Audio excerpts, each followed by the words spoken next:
All right, guys, another political story. So, Mike Bloomberg got caught trying to manipulate Twitter accounts and had 70 pro Mike Bloomberg accounts suspended. So, what Mike Bloomberg is doing is this: he's paying people $2,500 to $3,000 a month to basically promote him and write good things about him and say how great he is. He's making multiple Facebook accounts, or he's having people make multiple Facebook accounts that are, Mike Bloomberg for president and Bloomberg 2020, all sorts of stuff like that. There's a ton of them. They're all the same. They usually all have between 1,000, 2,000 people, and they're just constantly pumping out the same, Mike is great, Mike can do it, Mike's going to win. It's usually pro-Mike, anti-Bernie Sanders, anti-Trump. That's kind of who he's going after. He's going after Sanders. He's going after Trump.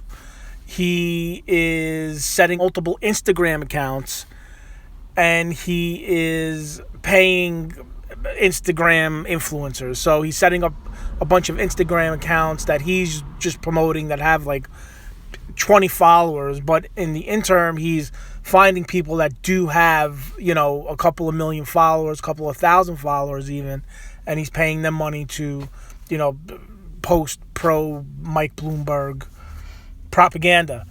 Well, with Twitter, he got caught. Facebook, they caught it in Facebook, but Facebook's terms and conditions they didn't suspend it. Twitter suspends you. So if you set up 1,000 accounts, and I guess if you're trying to manipulate the conversation on Twitter will suspend that. Facebook, not so much. It's not, I don't think, conversation based as much as Twitter. Twitter has like a trending topic, and things are ranked on how many people are talking about a certain topic. So here comes Bloomberg with 500, pro Bloomberg accounts talking up Mike Bloomberg, I guess, to get him trending, all sorts of stuff like that, when that's not really Facebook's model. And that's, I guess, the difference between Facebook and Twitter. Instagram, is just pictures where he's basically hashtagging things and promoting things and trying to get, I guess, likes. He's just trying to get views, get his face out on on Instagram.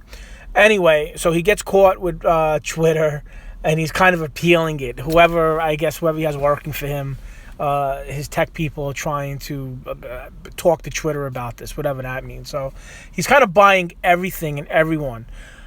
He's paying off celebrities to, I guess, say positive things about him and endorse him. He's running a heavy ad campaign with just nonstop ads of how great he is.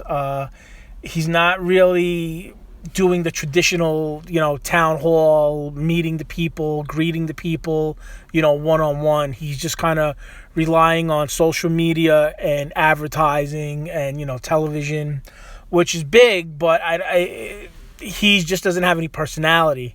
The media is pushing. They want Mike Bloomberg to be the nominee.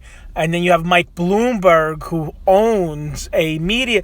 Mike Bloomberg owns Bloomberg Television and Bloomberg Radio and almost like a newspaper, an online thing, called Bloomberg.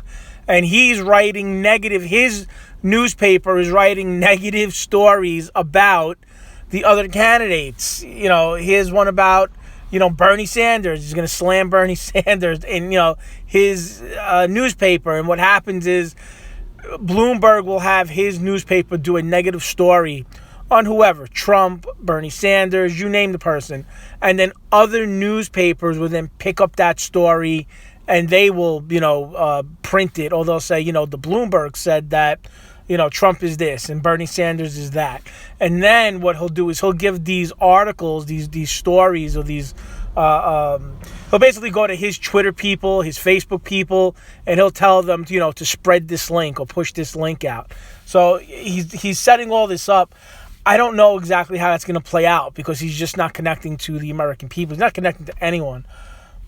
But hey, he's got a lot of money. Anyway, like, subscribe, comment. I figured I'd share that story. It's definitely something interesting.